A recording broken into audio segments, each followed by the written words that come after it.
retour sur TV5 Monde avec un maillot jaune très concentré et toujours entouré par sa garde de lieutenant qui aura encore à faire aujourd'hui pour cette 5e étape, Mouanga-Roubavu.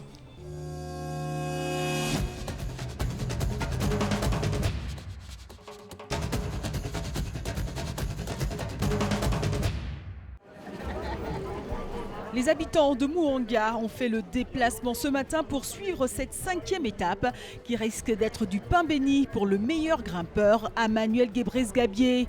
Au menu, 6 sommets. L'Érythréen compte aujourd'hui 17 points d'avance sur l'un de ses coéquipiers.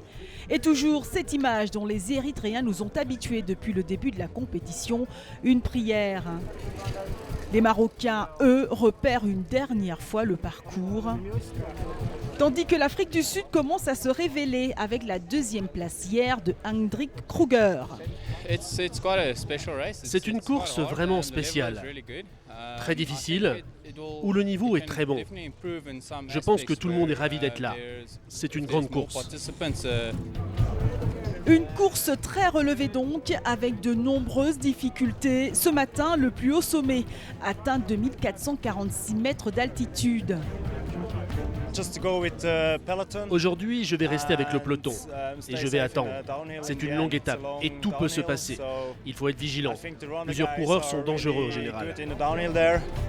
Valens Daïsanga, le vainqueur de l'an dernier malade, n'est pas au départ. Le maillot jaune, lui, est bien là, surveillé par une équipe nationale érythréenne qui attend depuis maintenant 6 jours une victoire d'étape.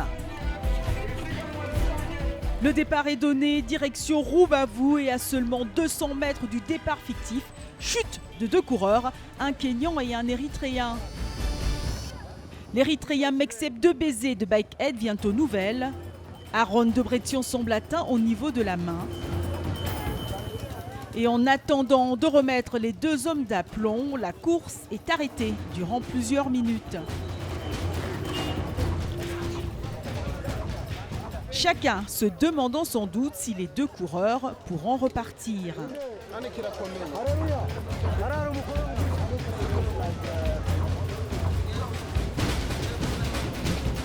La réponse est oui. Les coureurs repartent. La course est relancée. Et les Rwandais, toujours aux avant-postes du peloton, les Amavubi ne changent pas de stratégie depuis le début. Maîtriser la course, la gérer et protéger le maillot jaune Jean Bosco Nzengimana qui compte 1 minute 07 secondes d'avance sur Joseph Areroa au général.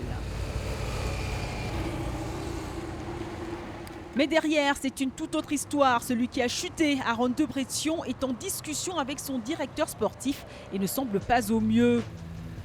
Gravement touché à la main, le moins bien classé des Érythréens au général, à plus de 41 minutes du leader, abandonne.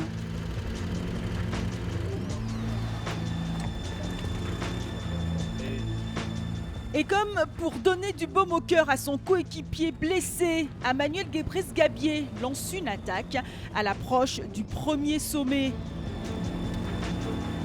Un premier classement de la montagne que l'Érythréen remporte. Après sa mission accomplie, il se laisse reprendre par le peloton qui prend les descentes à vive allure. Un peloton toujours mené par les Rwandais, plutôt bons descendeurs. Sur le plat, les équipes du Rwanda continuent de mener le train tranquillement.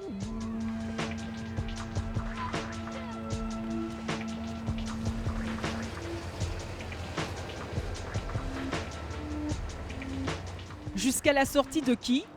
Eh bien, de Emmanuel Gebrsegabier qui a décidé ce matin de s'attaquer et de remporter tous les cols. Après le premier Grand Prix de la montagne, il remporte le 2e de la journée. Et de nouveau, la même configuration, le peloton le reprend et les Rwandais contrôlent. À nouveau groupés, les Rwandais continuent de mener le groupe maillot jaune et c'est là que le vainqueur de l'étape d'hier attaque. Mekseb Debesay prend quelques mètres d'avance. Mais l'Érythréen, 4e au général, est vite repris par l'avant-garde du peloton. Les équipes rwandaises continuent de gérer et de contrôler la course, surveillant la moindre tentative d'échapper. À 1 km du dernier sommet, ça s'emballe. Zere Weldearege attaque. Mais c'était sans compter avec la détermination du meilleur grimpeur qui le dépose et remporte ce dernier Grand Prix de la montagne. À l'approche de Rubavu, la pluie a arrosé le parcours, ce qui n'est pas un problème pour les supporters enthousiastes qui continuent de montrer leur joie d'être là. Au dernier virage, avant l'arrivée, un homme est parti, Meron Techum, l'Érythréen qui a quelques mètres d'avance sur le peloton, remporte cette 5e étape. Joie immense chez les Érythréens qui attendaient cette victoire d'étape depuis bien longtemps. Mais si c'est la joie à l'arrivée, 800 mètres avant, chute du Rwandais Patrick Bwikusange et de Mekseb Debesay. Décidément, cette course se termine comme elle a commencé, par une chute entraînant un Érythréen. Et le solide Debesay repart. C'est un peu plus difficile pour le Rwandais, plus touché. Après les premiers soins, Patrick Bwikusange repart également courageusement. Les deux coureurs bénéficieront néanmoins du même temps que le peloton à l'arrivée. Le vainqueur du jour réconforte le Rwandais qui a chuté. Voilà de belles images de vélo que l'on aime voir. Belle victoire d'étape donc pour Meron Techum. Le maillot jaune, lui, arrive 2e. Jean Bosco Nzegimana conforte donc son rang de leader.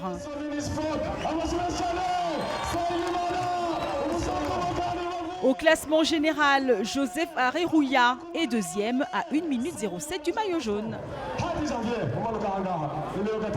C'est ici à Rubavu que ces hommes embarquent aux aurores pour gagner leur vie sur l'un des lacs les plus grands du continent africain, le lac Kivu. La pêche fait partie intégrante des activités économiques au pays des 1000 collines. Et pour être efficace, beaucoup de Rwandais s'organisent en coopérative.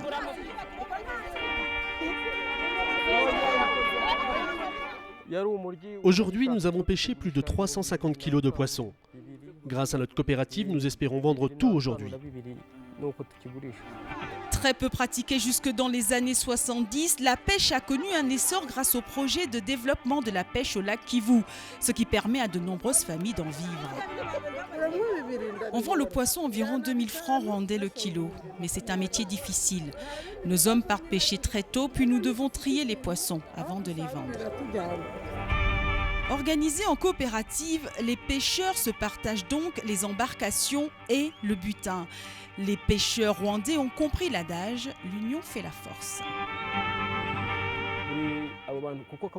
Nous sommes un équipage de 10 personnes pour l'ensemble de l'embarcation.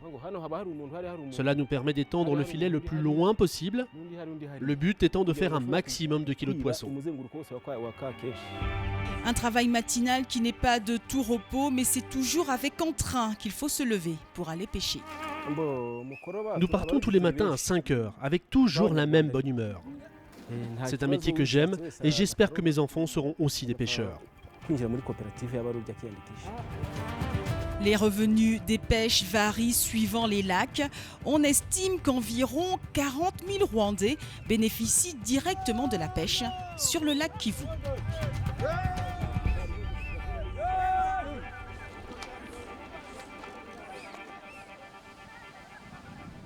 Encore plus d'infos sur le Tour du Rwanda sur tv5monde.com, mais également sur les réseaux sociaux. À demain, salut!